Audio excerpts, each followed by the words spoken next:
بالله من الشيطان الرجيم بسم الله الرحمن الرحيم الحمد لله والصلاة والسلام على رسول الله وعلى أهله وصحبه ومن تبعهم بإحسان إلى يوم الدين. If someone comes to you and confesses a sin, what do? How do you react to something like that? That's kind of like the topic and the discussion that inshallah we're going to face today. Now the chapter that we're upon, the title of the chapter is Speaking Softly and Gentle, in a Gentle Way to the Elders, to your Parents. I want you to keep both of these things in mind. The topic or the chapter, and also the question is if someone comes and opens up to you about their sins, what should be your reaction? So the hadith for today, which is hadith number 8, is a man by the name of Taylasa ibn Miyas. Very interesting name, Taysala ibn Miyas. He said, I used to be part of a group known as Najdat. Now who's this group? Najdat. Simple way for me to put this, without getting too complicated or making it too complicated, is that Najdat was a group or a subgroup of a bigger group known as the Khawarij. Those of you who have studied Islamic history, you know early in Islam, you had two major sects within Islam, known as the Murji'ah and known as the Khawarij. Easy way to understand the Khawarij, these are the proto-ISIS of back in the day. These are the people who saw the world as black and white. The we're upon the truth, everybody else is upon falsehood. That we are the last bastion of truth. We have to save the ummah, we have to cleanse the ummah and purify the sources of Islam from the corruption that has crept in. And like all extremist groups, they kind of window dress their cause with religiosity. Or they don the cloak of religiosity. And subhanAllah, Shaykh Yasir Qadi puts it best. He says, you'll always see that this radical minority, anytime you see a radical extremist group, you'll see two things in common. Number one, they'll usually be young, hot-headed, hot-blooded people. Generally, a lot of young people involved. Secondly, you'll rarely see any senior scholarship amongst their ranks. And that perfectly describes not only the Najdat and the Khawarij, perfectly describes ISIS as well. So, he says, I used to be part of the Najdat, this proto-ISIS, Khawarij group. And I did things that I was not proud of. I committed some serious crimes and sins. And I was convinced that what I had done was a kaba'ir, that it was a major sin. Now, here we have to ask a question, what in the world is a major sin versus a minor sin? Because that's kind of a big deal, because Allah says, إِن تَجْتَنِبُوا كَبَائِرَ مَا تُنْهَوْنَ عَنْهُ نُكَفِّرْ عَنْكُمْ سَيِّئَاتِكُمْ. If you as Muslims can just avoid the major sins, I'll take it easy on the minor ones. I'll look the other way. What are the major sins? Many opinions on this. I'll just share two with you that are easy to understand, and inshallah the most accurate. The first opinion is the major sins are those مَا وَرَدَ فِيهِ حَدٌّ وَلَعْنَةٌ وَوَعِيدٌ شَدِيدٌ. Is any crime or sin in which Sharia has either given a threat or a capital punishment, or a serious wa'id, or like a threat of hellfire. Anything in Islam that has a threat of hellfire, Allah's anger, or a capital punishment, that's automatically a major sin.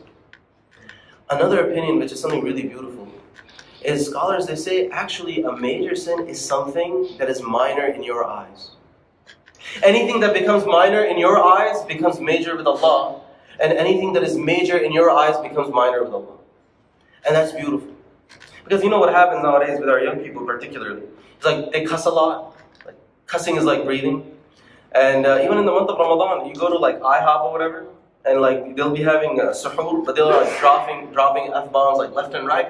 And if you were to like call out one of these people, they'd be like, dude, in the month of Ramadan, you're in the masjid, like calm down. They'd be like, everybody else is doing it. Even our president is doing it. It's like, what's the big deal? You notice what they just did? They trivialized the sin. It became minor in their eyes, so it becomes major in Allah's eyes. So we want to be careful. So this person, he's talking to his students. He said, I had done some things while I was with these Najdats, this extreme group. I had done things that I'm not proud of. So what does he do? He goes to Abdullah ibn Umar, and he wants to have a discussion with him. Now who's Abdullah ibn Umar? He's the son of Umar ibn Khattab radiallahu anhu, who passed away 63 years after the Prophet sallallahu alaihi wasallam.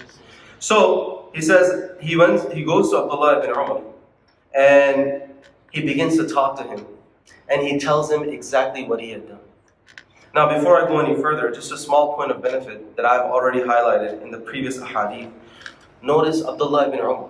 He's a major scholar. They used to say about Abdullah ibn Umar that during the days of Hajj, there will be a line of people waiting to say salam to him. As he's on his camel doing tawaf, there's a line of people, a fan club, because he's the son of Umar bin Khattab, he's a companion, they just want to say salam to him. This Abdullah ibn Umar who has narrated 2,000 ahadith, yet look at how much of an open door policy he has. That you have this extreme individual with a dark past, he's comfortable coming and confessing his sins. So he goes to Abdullah ibn Umar, he just opens up. And I advise myself because I'm now in a situation where I'm like the Imam. We want to make sure that we don't have this overbearing, intimidating religious presence where people can't approach you. They're no longer approachable.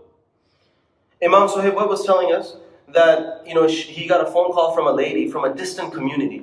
And she's like, I'm struggling with so-and-so and such and such. So Imam Suhaib's like, well, why don't you go to your local Imam? Go talk to your local Imam. She says, well, I don't want to go to my local Imam. I don't want to become the khutbah topic next week. This is the situation. People don't feel safe. And here Abdullah ibn Umar. He doesn't tell her, they're like, how dare he doesn't tell him, like, how dare you, the Prophet lived 30 years ago and you are so unholy and are you munafiq? You come, how dare you say this in the land of haram? The first thing Abdullah ibn Umar says to him is so beautiful.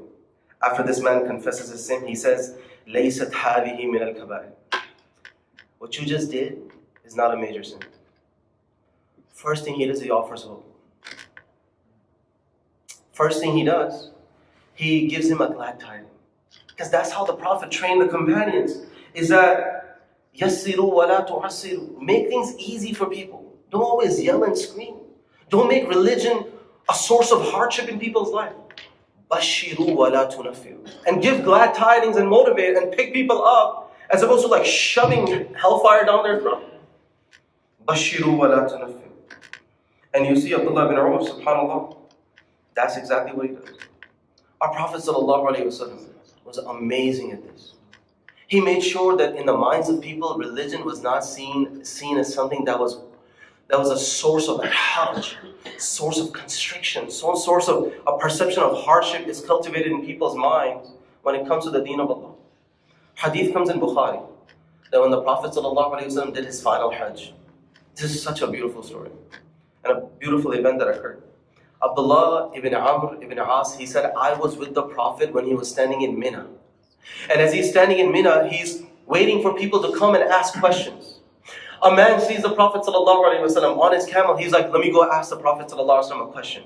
These people are comfortable with the Prophet. He comes and he says, Messenger of Allah, I messed up big time. Lam ash'ur. I wasn't thinking straight. I don't know what was on my mind. He says, Lam ash'ur fahalaqtu qabla an athbah. He's like, I ended up shaving my head before I slaughtered my animal. Now, those of you who know the rituals of Hajj, you're supposed to do 3 things on the 10th day. You're supposed to do, number 1, let's see if you guys do a little trivia on Hajj. What's the first thing you're supposed to do on the 10th day of Hajj? You're supposed to stone the Jamarat. Stoning is the first thing. Second thing you're supposed to do, slaughter. The second S. And the third S is you're supposed to shave and come out of ihram.